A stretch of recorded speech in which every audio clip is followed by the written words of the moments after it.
about chapter number 5 of Standard 9 NCERT syllabus. Subject is science.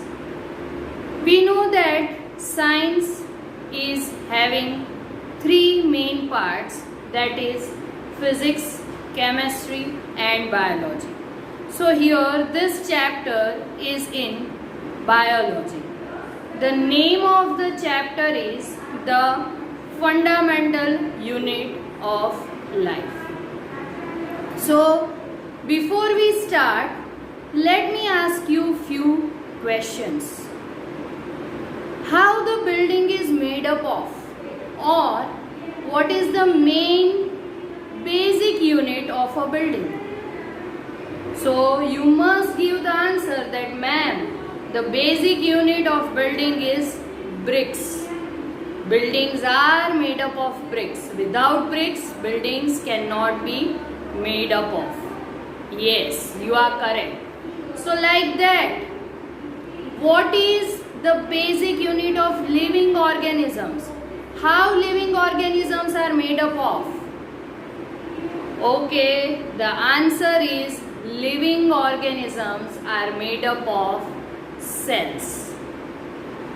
Cells are the main fundamental unit of life. Means any living organism, though it is a very tiny microorganism like bacteria or any huge organism or animal like whale or elephant, it is compulsorily made up of cell. Cell is the basic structural and functional unit of life. So you will ask that ma'am, how this cell is discovered? Who discovered this cell? So let's move in that topic, that discovery of cell. Robert Hooke in 1665, he had discovered the cell in his self-designed microscope. Self-designed microscope means he had made his own microscope. We can easily think that in 1665, obviously the microscope which are available nowadays were not be available. So he has designed his own microscope, and in that he has observed the structure of cork. Now what is this cork? Cork is nothing but a substance or an object, we can say, which is used to just close the bottle. Okay, if we want to close any bottle, we can use the cork. It is made up of wood, or we can say bark of a tree. So what he has done, he had taken the slice of a cork. Why slice? Because when you observe any specimen, any object under the microscope, you must have to take the thin layer of it. So he had taken the slice of a cork, and then he observed this cork under his self-designed microscope. What he observed? He observed the structures like honeycomb. Means there are very small structures or small compartments he had observed, and to these small compartments he had given the name cell, because in Latin language cell means small compartments. So to each these small compartments he had given the name cell.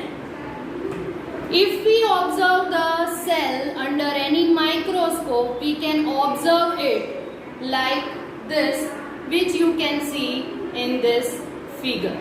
So any cell consists of mainly three main components.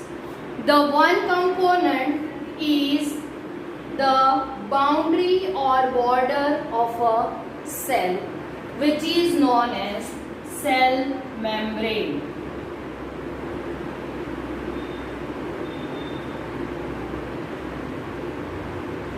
Cell membrane, or it is also known as plasma membrane. The another thing which you can see in middle of each and every cell is known as nucleus, which we can also say it functions as the brain of a cell. It is nucleus which functions also as the brain of a cell, means it controls the various activity of any cell. Now, between the cell membrane and the nucleus, this portion which you can see in white color, it is a jelly-like substance, and you can name, or we can name it as cytoplasm. So here we are writing it. It is cytoplasm of the cell. So any cell consists of mainly three components, that is a cell membrane or a plasma membrane, the spherical body which is present in the middle of the cell, that is the nucleus, and the jelly-like substance which is present between the cell membrane and nucleus, which is known as cytoplasm. So let's recall once again. Robert Hooke has discovered the cell in the slice of cork in 1665 in his self-designed microscope. As he had observed the small compartments like which you can see in the diagram, these small compartments he had given the name cell, because in Latin the cell means small compartments.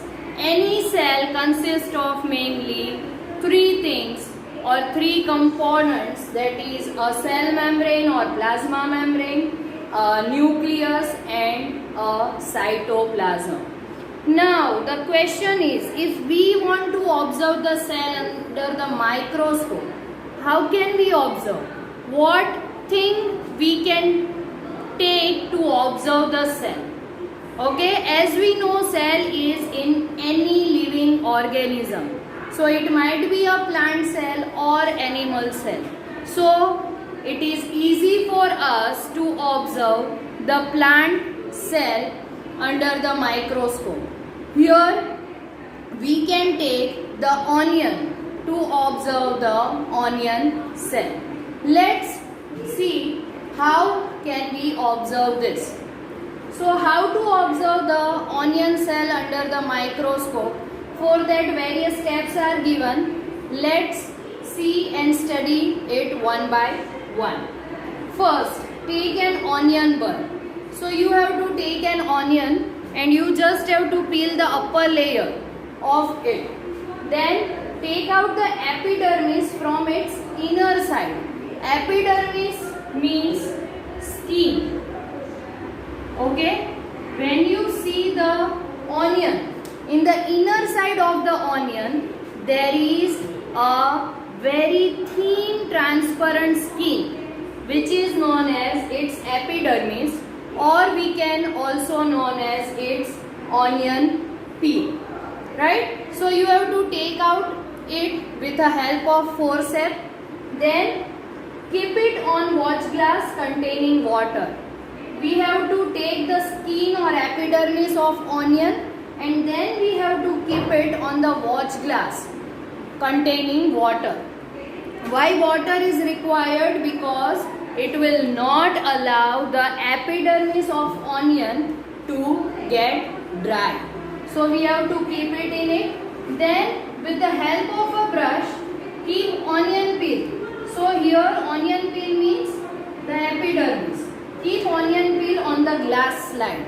So as we know, the glass slide is rectangular in shape and it is made up of glass. right? So on that we have to keep this onion peel. Here we can say that onion peel is known as nothing but a specimen which we are going to observe under the microscope. So we have to keep this onion peel on a glass slide.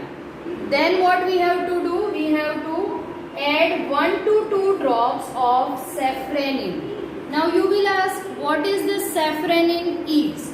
So saffronin is nothing but a color, or we can say a dye in common language, right? But here in biology we can say that saffronin is a stain.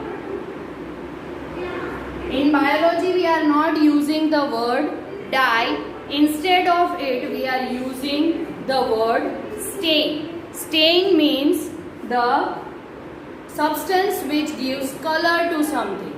Now why there is a need of saffronin? Because as I told you that epidermis or onion peel is a very thin transparent layer. So as it is transparent, right, we cannot see it under the microscope, right? So we must have to color it. Then and then we can easily observe it under the microscope. So we are doing color to it by adding the stain known as saffronin. Saffronin is generally pink or red in color, which is available in our laboratory. Now after adding this, what we have to do? We have to take the cover slip and we have to keep the cover slip on our specimen. Cover slip is generally round or square in shape. Then we have to observe under the microscope. So once again let's revise. What we have to do? We have to take an onion bulb. Then from the inner side of it we have to take out the transparent layer of it, which is known as epidermis or onion peel. Then we have to, with the help of forceps, we have to keep it in watch glass which contains water, which do not allow it to get dried, right? Then we have to take that onion peel with the help of a brush and we have to keep it on a glass slide. After that we have to add 1 to 2 drops of saffronin to it, as saffronin is a stain which gives color to our specimen. Then we have to put the cover slip over it and we have to see that the air bubbles should not come, because if air bubbles will come when we are just putting the cover slip, then it can be observed as a big round bubbles under the microscope. So after putting the cover slip, now we have to observe it under the microscope. What can we observe? We can observe the structure of cells like Robert Hooke has observed in 1665, which contains mainly 3 objects, 3 components, that is a cell membrane or a plasma membrane.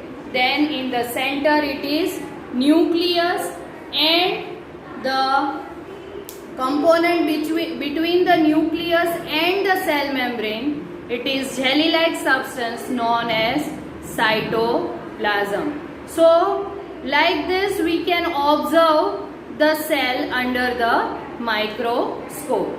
Now in the next lecture we are going to study about the contribution of various scientists in the field of cell biology.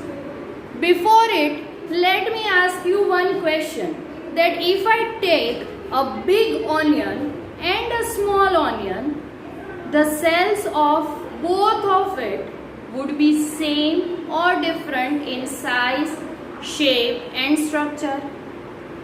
Yes, you are right.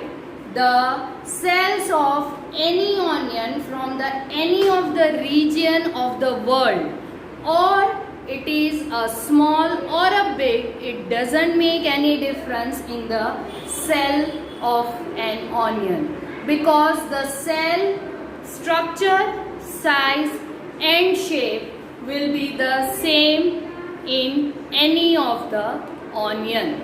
So if I take any of the onion, as it is big or large or big or small or from any country or any region, it will look, the cells of it will look same.